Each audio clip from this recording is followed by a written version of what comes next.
permet moi et qui peut-être vous permet vous, d'être en capacité de voir, de comprendre, de ressentir si la personne en face de vous est en éveil, met de la conscience sur ce qu'elle vit, pose du sens, avance, n'avance pas, où elle en est, à quel moment. Et peut-être qu'elle ne s'éveillera pas dans cette vie-là. Peut-être, ça fait partie du champ des possibles de tout à l'heure. Peut-être qu'elle ne s'éveillera pas dans cette vie-là. Mais peut-être que si. Puis peut-être que ce sera à 70 ans. Puis peut-être que ce sera à 80 ans. Parce que même moi qui suis médium, je ne suis pas en capacité de le dire ça. Voilà. Mais on a tous le potentiel d'avoir ce déclic et de se dire je veux faire autre chose de ma vie, ou j'ai envie de mettre du sens à ma vie, ou un autre regard, ou voilà, on peut tous et on a tous la capacité de le faire. D'où l'importance de ne pas tomber dans un jugement de l'autre. Voilà.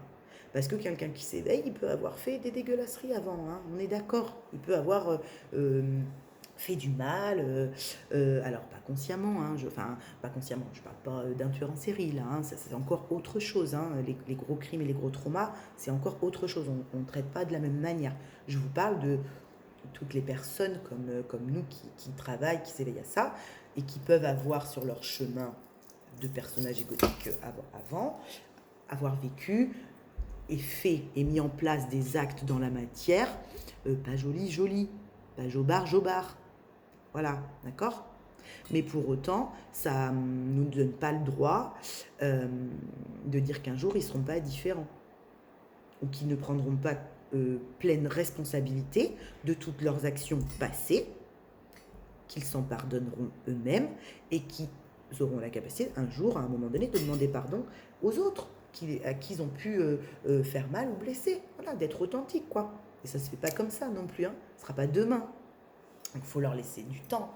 Et puis, effectivement, Yann, toujours si tu me regardes, et puis, effectivement, il y a sûrement des personnes qui peut-être ne changeront pas du tout, ou très peu, ou avec un rythme qui leur est propre, qui est le leur, et qui mettra peut-être du temps. Et c'est très bien comme ça. Donc voilà, c'est hyper important de ne pas se culpabiliser de ce qu'a été le passé. Parce qu'autrement, on ne peut pas poser de la compréhension, on ne peut pas avancer, on ne peut pas être quelqu'un de nouveau si on traîne avec soi une culpabilité d'un passé que l'on regrette. C'est pas possible. Ça pèse trop lourd dans le sac à dos, donc c'est pas possible. Voilà. Donc il faut toujours laisser la possibilité à quelqu'un d'être une version 2.0 de lui-même. Il a envie de le faire, il le fait. Il n'a pas envie, il ne le fait pas. Ça ne nous appartient pas. Tout ce qui nous appartient, c'est notre vie, notre bateau, hein, là où on mène notre barque. Il n'y a que ça. Par contre, on n'est personne pour dire que quelqu'un d'autre n'a pas le potentiel de le faire. Pour moi. Ça, c'est sûr, on ne peut pas. On a tous le potentiel.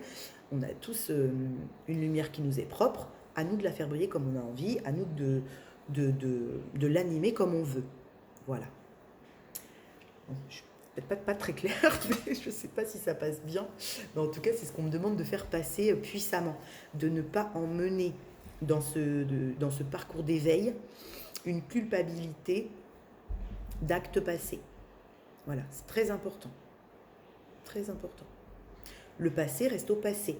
Les actions qu'on a posées dans le passé, même si ce sont des actions qui ont pu être très souffrantes pour autrui, on s'en pardonne. Alors, souvent on dit, mais c'est facile ça, mais comment se pardonner ? Moi, j'arrive pas à me pardonner telle chose, ou j'arrive pas à me pardonner telle chose. Oui, c'est pas simple. Ça fait partie du processus, c'est partie du parcours.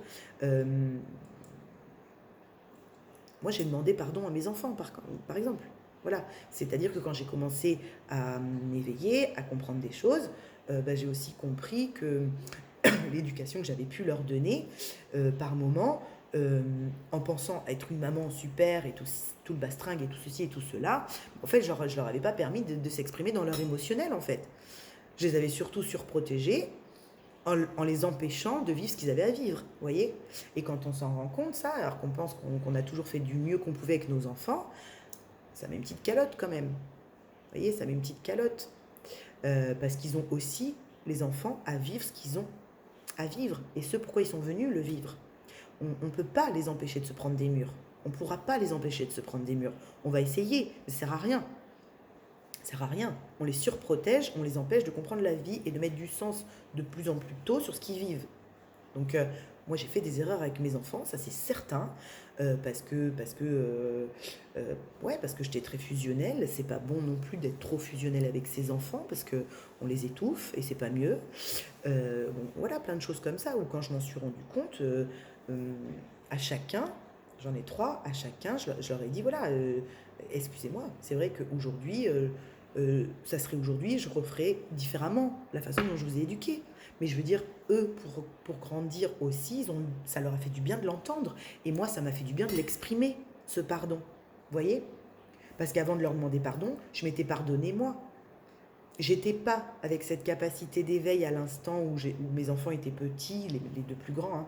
Pas avec mon petit, mais les deux plus grands.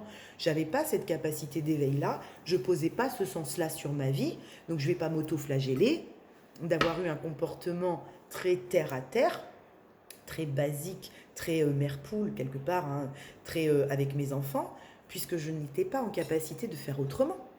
À l'instant T, je n'étais pas en capacité de faire autrement que ce que j'ai donné à mes enfants. Ils n'étaient pas malheureux, hein, ils étaient très heureux. C'est pas, voilà, il y a des choses plus importantes, mais voilà, c'est reconnaître que à l'instant T où on a vécu quelque chose avec quelqu'un, on n'avait pas la capacité et le sens que l'on pose aujourd'hui sur sa vie. Donc, on peut se pardonner, puisqu'on n'avait pas cette ouverture de conscience, on n'avait pas ce troisième œil de mieux en mieux nettoyé, déployé, vous voyez?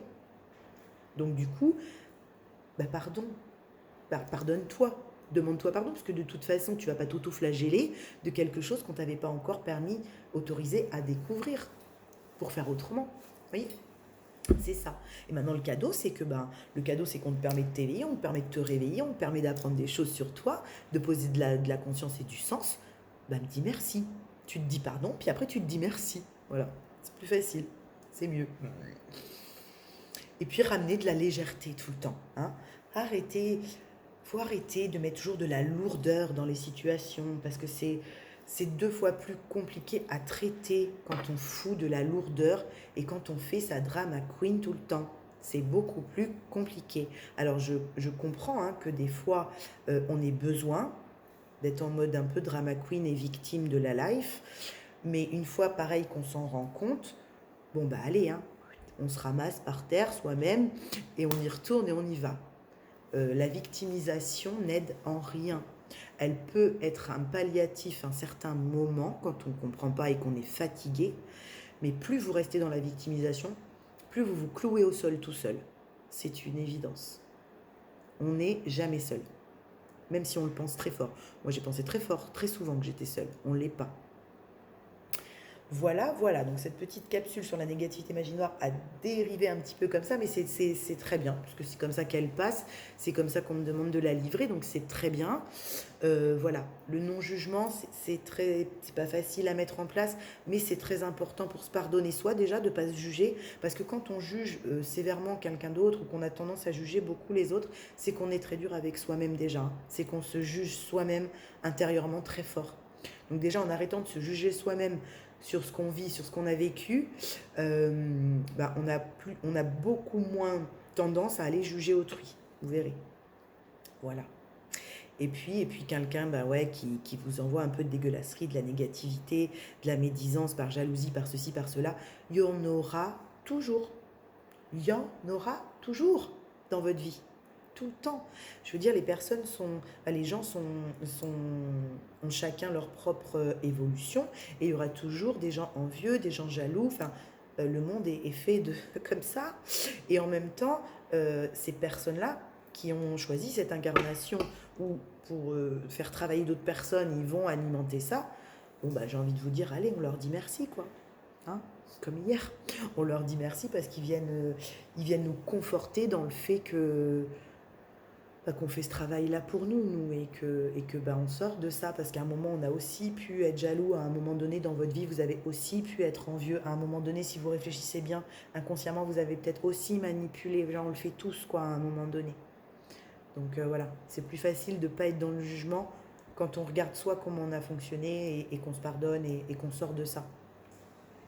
Voilà pour ce qui est de la magie noire et des énergies négatives. J'écoute voir si j'ai tout passé, si on m'envoie rien d'autre, si j'ai tout dit. Retour à l'équilibre, oui, j'ai la voix qui part. Oui, j'ai des personnes qui n'arrivent pas à lâcher. J'ai des personnes qui s'en veulent là. Oh là là là là. J'ai des personnes qui s'en veulent de ce qui est passé et qui n'arrivent pas à mettre un pied dans le renouveau. Parce que justement, ça tourne peut-être trop sur un passé qu'elles n'arrivent pas à se pardonner. Merci. Voilà, donc peut-être cette capsule était là pour ça.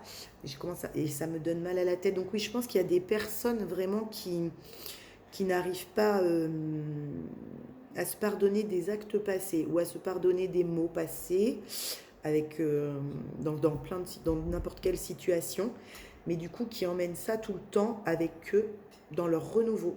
Et du coup, c'est pour ça que ça échoue à chaque fois. Voilà ce qu'on me dit. Il y a des gens pour qui, à chaque fois qu'ils entreprennent quelque chose, ça échoue parce qu'ils emmènent avec eux un passé qu'ils ne se sont pas pardonnés.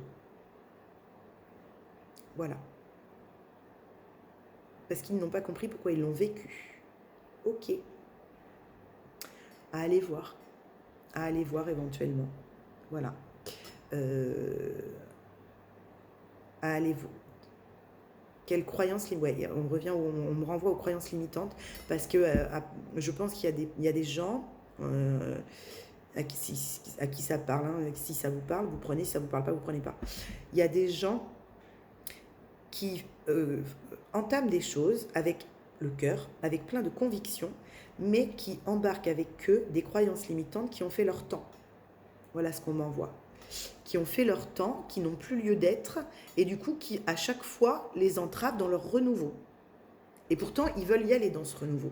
Pourtant, on veut y aller dans cette nouvelle façon de faire, mais on embarque, ça me fait mal à la tête, mais on embarque avec nous, il y a des gens qui embarquent avec eux des croyances limitantes qui ont fait leur temps. C'est-à-dire que ça les a peut-être aidés, cette croyance-là, à un certain moment, mais elle est bonne à lâcher, à couper, parce qu'elle vous empêche de réaliser pleinement ce que vous avez entrepris dans le renouveau, le pied que vous avez mis dans le renouveau. Enfin, je ne sais pas si c'est très clair, ou que vous voulez mettre. Voilà. Donc, il y a un passé à nettoyer encore, peut-être pour certains, à lâcher encore pour certains, pour pouvoir prendre pleinement ce renouveau. Voilà. Donc, je vais couper, parce que je suis déjà à 45 minutes. C'est énorme, mais en même temps, je ne peux pas faire moins tant qu'on m'envoie des choses à passer. C'est pour ça que je ferai 2 vidéos, je pense. Je ferai une vidéo de sujets à traiter qu'on peut m'envoyer comme ça par canal le matin ou la veille, parce que ça a commencé hier soir, hein, et depuis, du coup, ça ne me lâche pas depuis hier soir, cette histoire de magie noire, d'énergie négative, là. Donc, je ferai peut-être 2 vidéos. Une vidéo avec un sujet à traiter pour les personnes que ça concerne et que ça intéresse, et je mettrai ça, le titre... Je mettrai le titre, hein, on verra tout de suite, vous verrez tout de suite de quoi ça parle. Et après une vidéo avec plus légère, avec un tirage de cartes, pour voir les énergies, voir où on en est, parce que je sais que les gens aiment bien quand je tire les cartes aussi, et le support des cartes, voilà, vous aimez bien, et c'est normal, c'est sympa, c'est cool, c'est chouette, c'est fun. Donc j'en ferai 2, voilà. Donc j'en ferai une autre où je ferai un tirage de cartes, des énergies de la journée, du moment, de ce qu'il y a en ce moment, là, tout de suite, maintenant, à l'instant présent. Parce que pour moi, ce qui est important, c'est l'instant présent. Parce qu'il va arriver demain, c'est parce qu'il va arriver dans 6 mois, on s'en contrecouille un peu. C'est ce qu'on vit aujourd'hui dans l'instant présent. Tout moyen de changement d'action, il se fait là, ici, maintenant, dans l'instant présent. Donc on ira voir la lecture karmique de l'instant présent. Voilà, je vous ai tout dit. Je vous embrasse les amis, je vous fais plein de bisous, je vous envoie plein de lumière. J'espère que cette vidéo vous aura aidé, vous aura parlé. Ciao, ciao, bye bye. Bisous.